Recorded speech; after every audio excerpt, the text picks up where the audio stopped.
continue. Any more questions before I start? Looking at the chat. Nobody? Okay.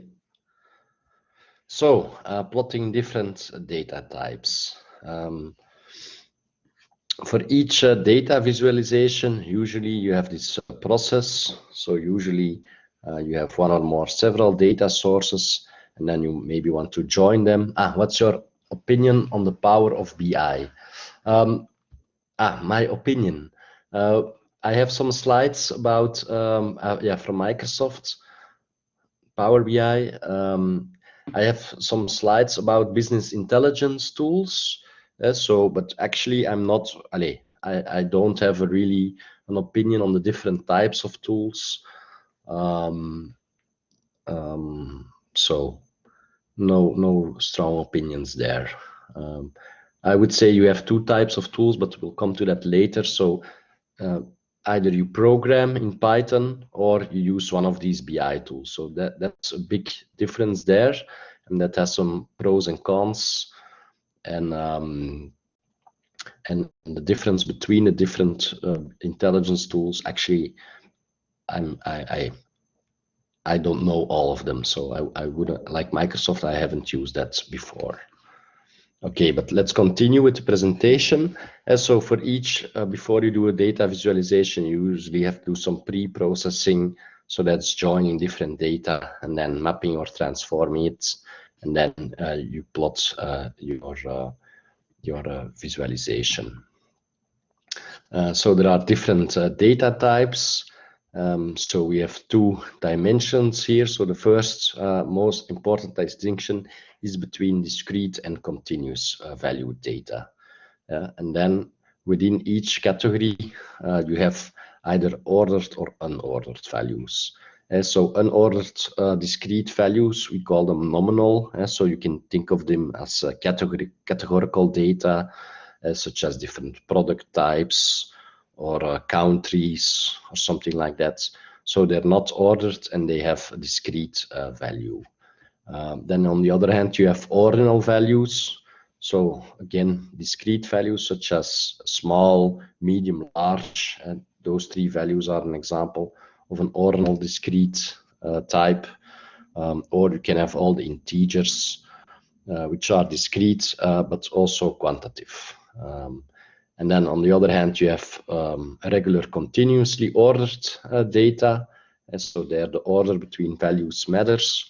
Or you can also have unordered continuous data, such as cyclic values like the wind directions, because they're not ordered in a typical sense, since 0 and 360 degrees are actually the same value. And so we call them unordered continuous data type. And then there's some very old research, given that humans perceive the world in some way with perspective and lightning and things like that. There has some research by William Cleveland back in 1984 on the best way to represent data for humans. And for each different data type, actually, there are properties which are more better to use. So given each data types, it's easier to understand for us when we map that using position instead of color. So the position of your coordinate data and the length of your data in a graphical representation is actually the most humans can perceive that the most correctly. And so you should always use position and length as most important, and like slightly less accurate is color. People are really bad at making a distinction between variations of red. If you would display only using color and use all the variations of red, you would get a less accurate representation, harder to understand than using position. and it's based on the type of data. So for quantitative data, position is the most accurate to discriminate data points, followed by length, followed by angle, slope, and so on. And at the bottom there's color. So that's for continuous data. If you have discrete data, can be sorted or unsorted, or nominal or categorical data. You also have position as first, but then, for instance, for categorical data, color is also extremely useful, because you only have a small set of different values, and then you can color code each different value, and then hue or the color is also useful to discriminate different data points. If you have ordered data, you can use density. Let's show some examples of that.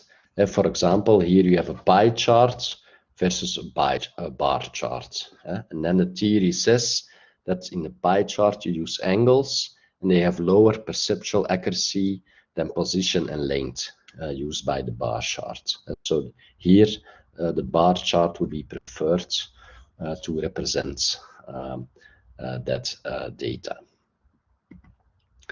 And you can see, for instance, that in the second and fourth column, it corresponds with the blue, with I think the green and the red slices in the pie chart. So that's more difficult to differentiate. So with bar chart, you can clearly see that with the length, you have more of a better perception about the relative differences of these two values. So a bar chart benefits both from position, so the position on the x-axis and the length on the y-axis. So usually you would use a bar chart if you have some discrete or categorical variable on the x-axis, and then maybe a quantitative or dependent variable on the y-axis. For a line chart, a line chart is better used if you have quantitative data. So if you have a quantitative continuous variable on the x-axis and on the y-axis, the dependent variable that's also quantitative and continuous, you can use a line chart. And then finally, you have a scatter plot, and there you have benefit from both position and the density. So here is, for instance, the iris data sets, which is a toy data sets where I present a couple of examples from.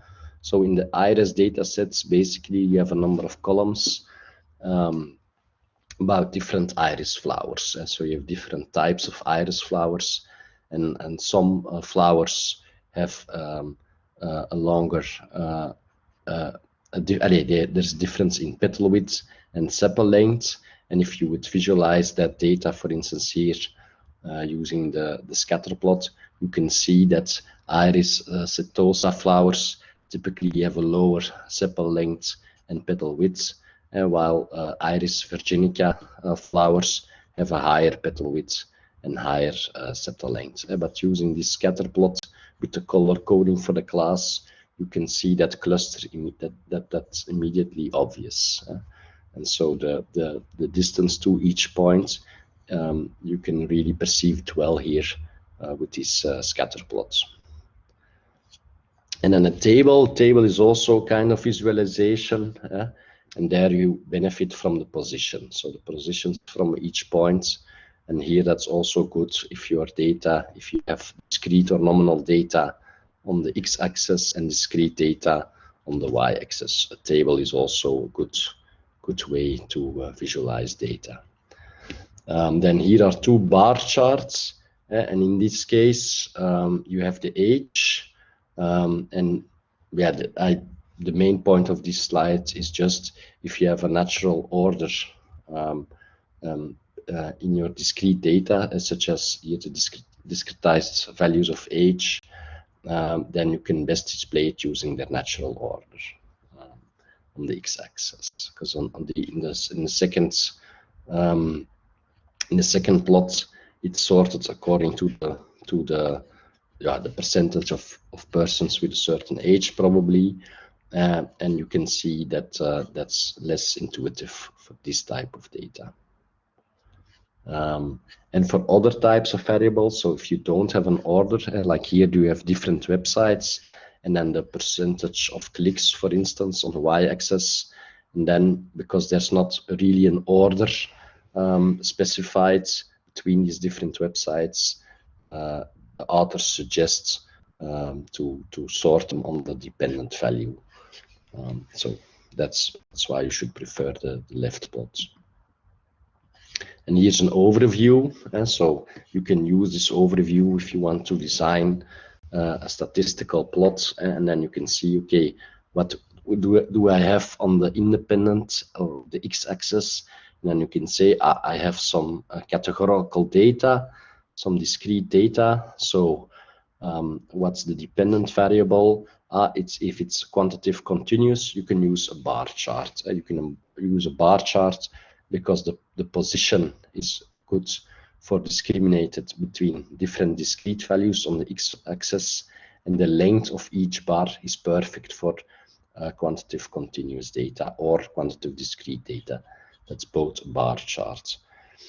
On the other hand, if you have on the x-axis a continuous quantitative value, then you cannot use bar charts, or it's more difficult to have a bar chart because of the continuous nature. And then you have an also continuous value on the y-axis. You can, for instance, use a line chart or a scatter plot. So these are two options there, and so on. And also for two discrete attributes, you can use a table, and so on. So this is some guidance based on the relative merit of using each type of graphical feature for perception. Okay, then some design rules. So for the design rules, there's an important, a well-known book. It's from Tufte, on the visual display of information, of quantitative information, so really statistical plots. And there's some guidelines here. I'll just summarize them into 2 slides. So first, let the data speak. So don't remove missing values or something. Just report the data as it is. A picture says more than 1,000 words. So that's true. A well-designed graphical plot can say much more than a long paragraph comparing different values or something.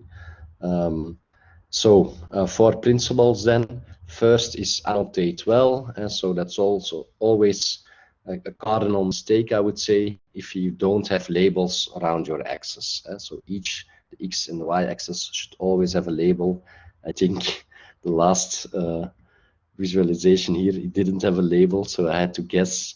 So that's actually an example of a bad graphic. According to Tufte's design rules. So you should always have a label on your axis and also annotate things that stand out. Then the second principle is minimalistic design. So here the idea is to only show what is necessary to represent your data. So that's another reason why these 3D charts are a bad choice, as they don't add information. And I think in the original book, they talk about the data to ink ratio.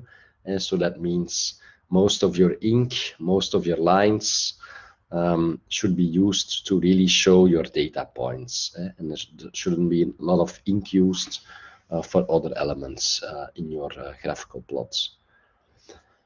Then the next principle is overview first, details on demand. So that's a principle that's often used in interactive graphics. So with interactive graphics, you often want to start with the visualization of all the data, and then have some option to zoom in and select a subset or a slice of the data. And so that's a good example of that principle. and then you really present to the user first. You have all data, and then you can select from that data some interesting subsets. And then finally, last principle is be consistent. For instance, if you have several plots and they all show the same data, that you always use the same color for each method or each data sets, and that you don't switch across charts. Also consistent in the design, and so don't use 20 different types of fonts, just use one font. Don't use 200 colors, use a couple of well-selected colors, things like that. So some basic principles, and then some more advice on the use of colors. So Tufte says to use basic colors that are shown here, and then use saturated colors for thin elements like lines, and desaturated colors for filling elements like bars of a bar chart. So desaturated colors means more lighter or pastel colors. I always try to follow that advice. If you program a plot in Python, for instance, there are some well-known color schemes, such as a Tableau color scheme, and they all consist of these pastel kind of desaturated colors. And then you can use contrasts.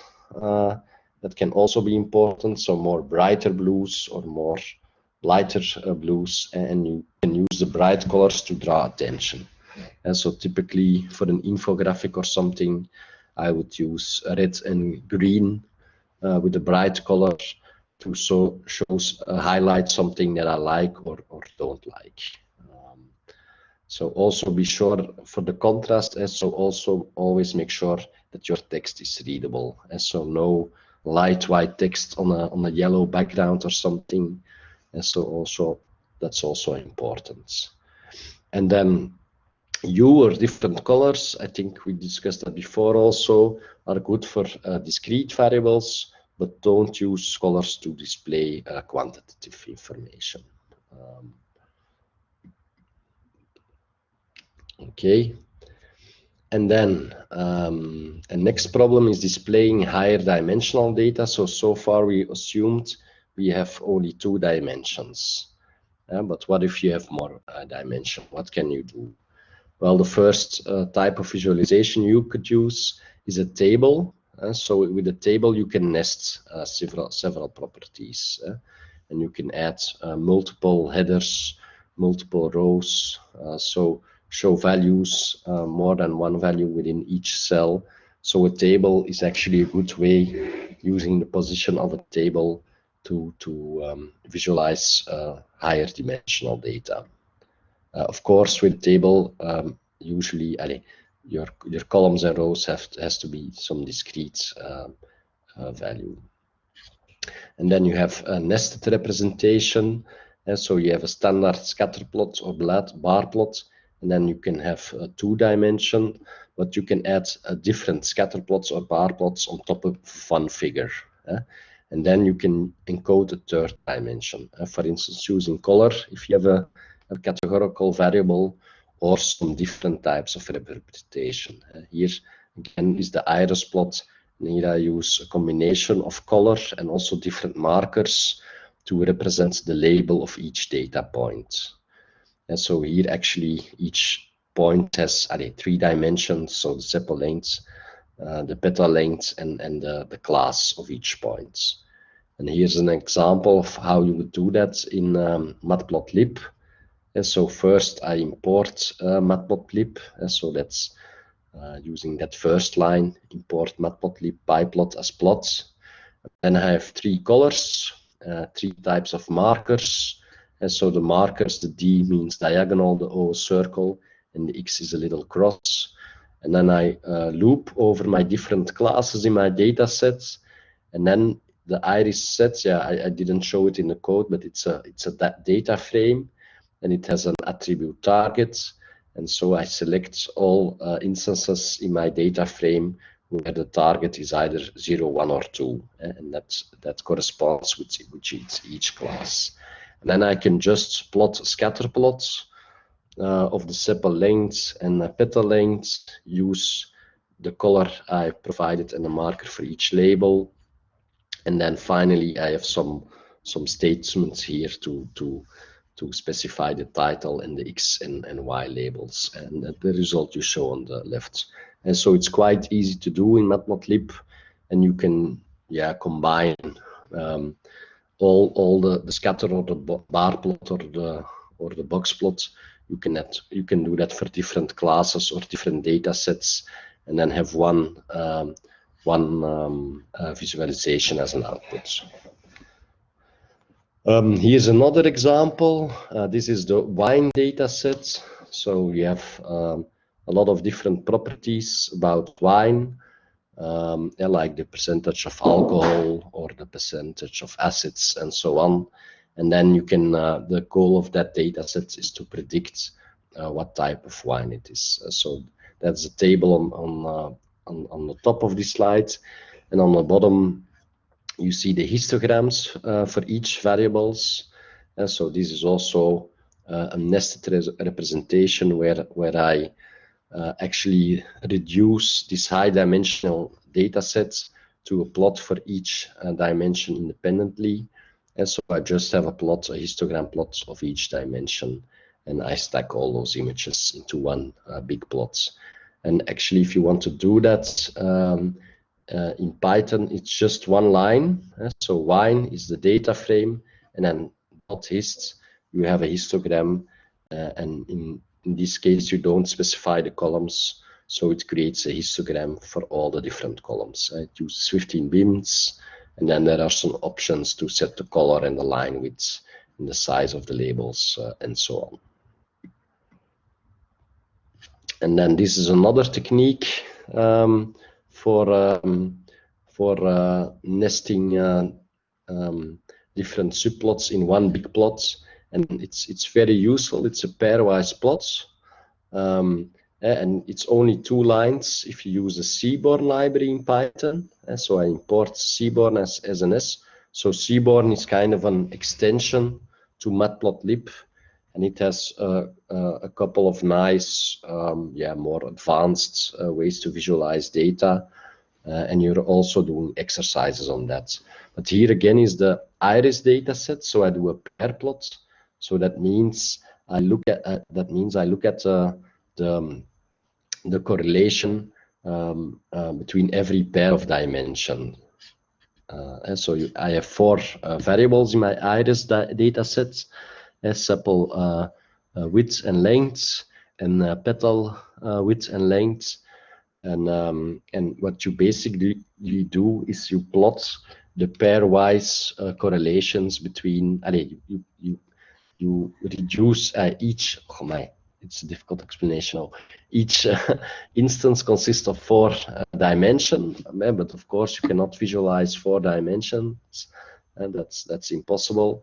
And so you do the pairwise 2D plots on each selection of 2 dimensions, and you see that here. So, for instance, if you look at the combination of using sepal length on the x-axis and petal width on the y-axis, which is the lower left plot, scatter plots, you can clearly see that within that subspace, the points are more or less easy to separate. And you see that for some other combinations too, but not always.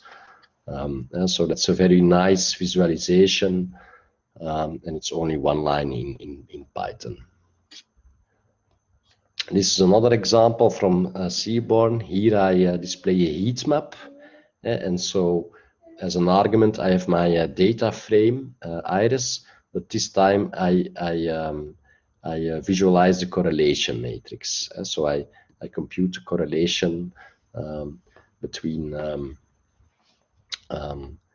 all instances in each dimension, and actually it's a symmetric matrix. So in this case the heat map is symmetric, and then you can see, for example, if you look at petal width And then the target class, so that's the type of flower that has a large correlation. So petal width has a correlation of 0.96 with the target variable, while sepal width on its own is far less correlated. So in the heat map, you show that with a different with a gradient. So that's the essence of a heat map. You have your 2 dimensions, and then you have another dimension which you color code in this case.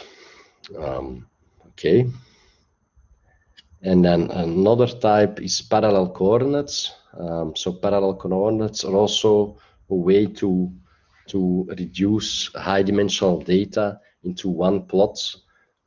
So actually what you do here, here's an example. You see above, you have these 5 instances in 2 dimensions. And what you can do is you can draw their x in the x-axis. For example, you have the circle, which has a 1 for the x-axis and a 1 for the y-axis. So you connect that here with a line that's horizontal. Same and like for the blue diamonds, it has a x value. Oh, sorry. With a blue diagonal, for instance, it has a x value of 1 and a y value of 3. So that's why the line in parallel coordinates, which is the bottom visualization, goes up. And so actually you can think of these parallel lines as a pairwise relationship between 2 different dimensions. And the nice thing is with parallel coordinates, you can do that for several dimensions. So each instance is a line, and you consider your different dimensions as a kind of time series, and you draw a line connecting with all different dimensions. Here's an example, for instance, for iris. So here you have our 4 dimensions: sepal length, sepal width, petal length, and petal width. And you can clearly see at the connection between petal length and petal width. So all these lines in yellow, they're part of the setosa class. So you can see a real nice cluster here with parallel coordinates. So that means all these yellow lines, they have a petal length of about between 1 and 2 centimeters, and a petal width between 0 and 1 centimeters. So these are the, let's say, smaller flowers, the setosa flowers. But with this parallel coordinates line, you can really plot that. Also for the virginity class, you can see there the petal width is what's higher, and they have also typically higher petal lengths, and then the sepal width is not really discriminatory, but you can still see some nice pattern here. So here, that's again one line in Python. Here I import the parallel coordinates functions from the Pandas library. So Pandas has also some plotting extensions. Most of them are based on Matplotlib, but they also have a function for rendering parallel coordinates. And then a final thing you can do with high dimensional data is dimensionality reductions. So dimensionality reduction techniques are techniques to reduce a high dimensional vector to a lower dimensional representation. For instance, for iris, you have 4 dimensions, but you could reduce that to 2 dimensions. And there are a lot of different techniques to do that, but one of the most famous one, which is also unsupervised, which means you don't need access to some kind of label or classification, is a principal component analysis. So here's a little outline of what the principal component analysis does. So it constructs relevant features using linear combinations of the original features. And the construction of the relevant features is achieved by a linear transform, and actually you transform a set of correlated variables into a smaller number of uncorrelated variables. And the way you do that is that you project your space, so that's a dot product mathematically, into a reduced principal component space, and that's shown here in the figure. And so in the original space you have maybe 3 dimensions, and what you do with the principal components is you reduce that space and actually kind of transform the space so you have the maximal variance along the first principal components. You see that the data is spread the most across that principal component, and that principal component in this case I think would be a linear combination of x1 and x2, since there is the most variation.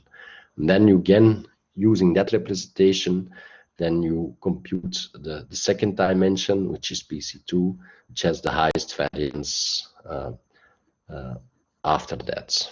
So that's how it's done. So yeah, mathematically what you actually do is you compute a covariance matrix, and then you compute the eigenvectors, which are the principal components. And so the first principal component explains the most variance, that's PC1, and then each subsequent component explains less of the variance. And you have at most, if you have 4 features, you have at most 4 components, but in practice you only can render the first and second component, since they by themselves cover the most of the variance in your data sets. So that's one technique, and I've shown an example here on the iris data sets. So again, it's a plot, but iris has 4 dimensions, but here we just render the 2 principal components. And then you can see, using the first principal component on the x-axis, it already separates most of the data points. If you would have thresholds based on the x-axis in this plot, you would have a pretty decent classifier, which is exactly what PCA is useful for. Also, then the second component is then shown on the y-axis, so that's another way to divide points. You can see that here, these are some clusters here. And so to do PCA, you need to import scikit-learn, which is a Python library for feature extraction, clustering, and classification. With PCA, you assume that the data is scaled between 0 and 1. So I first create a standard scalar.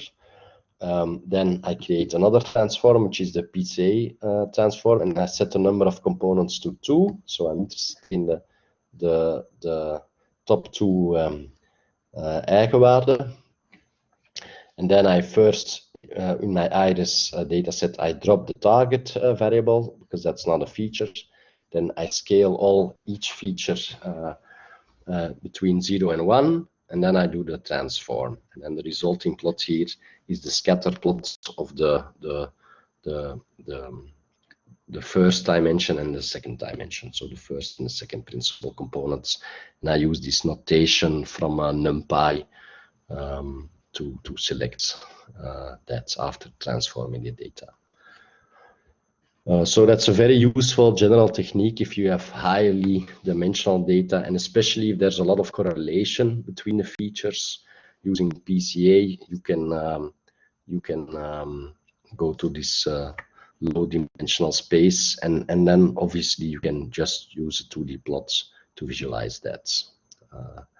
Okay, and then we're at the almost end of our presentation and talk about tools. So I come back to the question about BI tools. So there are 2 types of tools, and the first tool is choosing plots using language-specific libraries, such as Python. So you have matplotlib. It's one of the oldest plotting libraries for Python, and actually it was based on the MATLAB programming language, and its plotting library.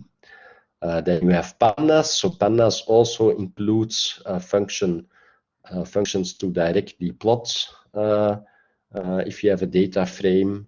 So in essence, these are just easy to use functions built on top of Matplotlib. And then you have Seaborn. So Seaborn has a number of additional plots, like the pairwise plots and the heat map I've shown you. So it's a little bit higher level, easier to use than Matplotlib, especially for creating these nested representations, nested plots. Then you also have Ggplots. So Ggplot is kind of, it's similar to Matplotlib, but it has a different way to construct charts, and it's based on a grammar of graphics. You won't see that. And for the other three libraries, as Matplotlib, Pandas, and Seaborn, you can do some exercises this afternoon, but Ggplot is just an alternative.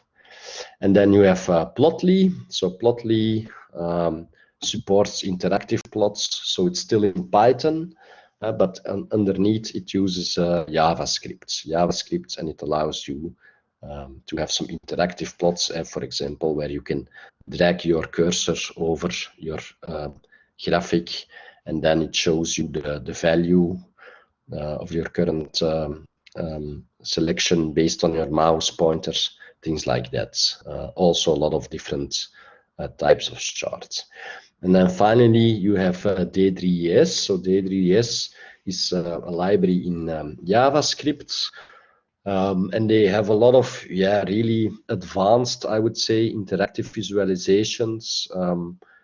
I would say they're more useful for, it's maybe less useful to have a classical statistical graphic, and more for the show effect or something, because these are really special types of visualization, but they have a large collection of them, and they're all interactive, so also a nice library to get to learn. So what are some advantages and disadvantages of using a programming language to create plots? Well, advantages, these tools are usually free.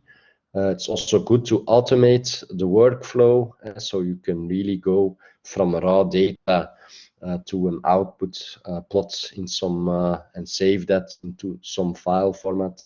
So that's also good.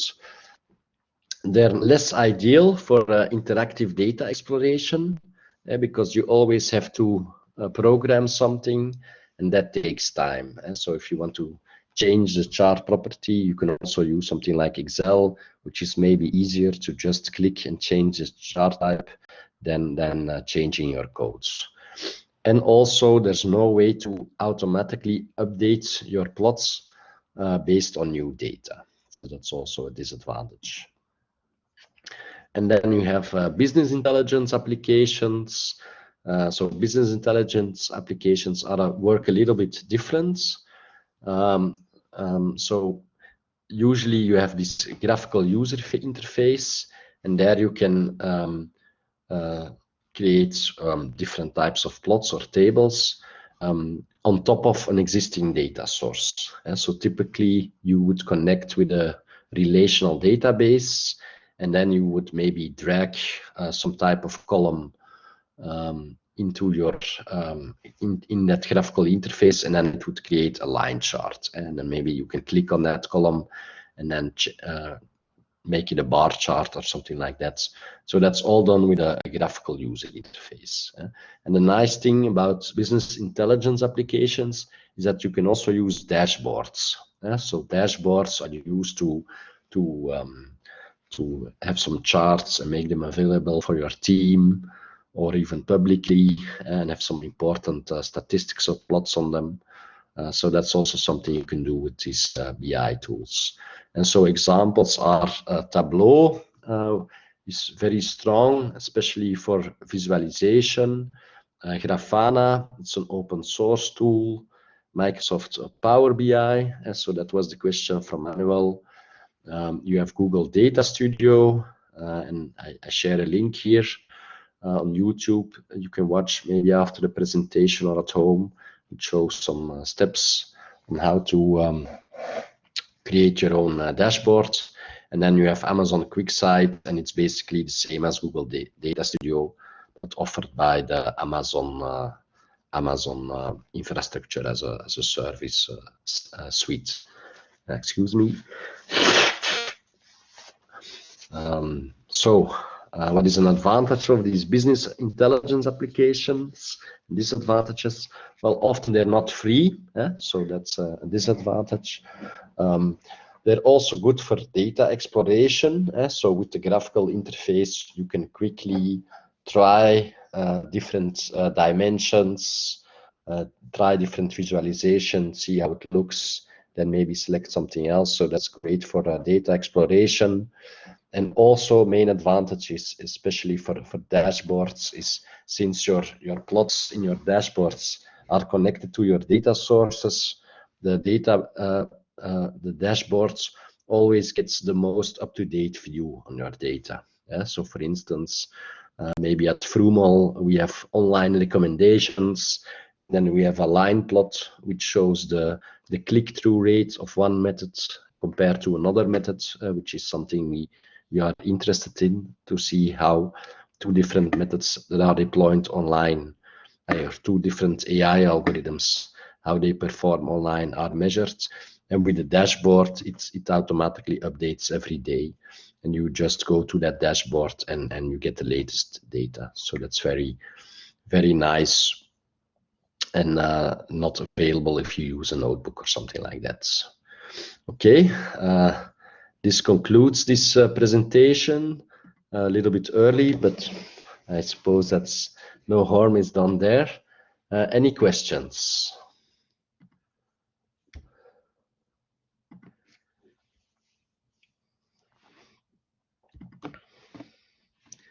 No questions?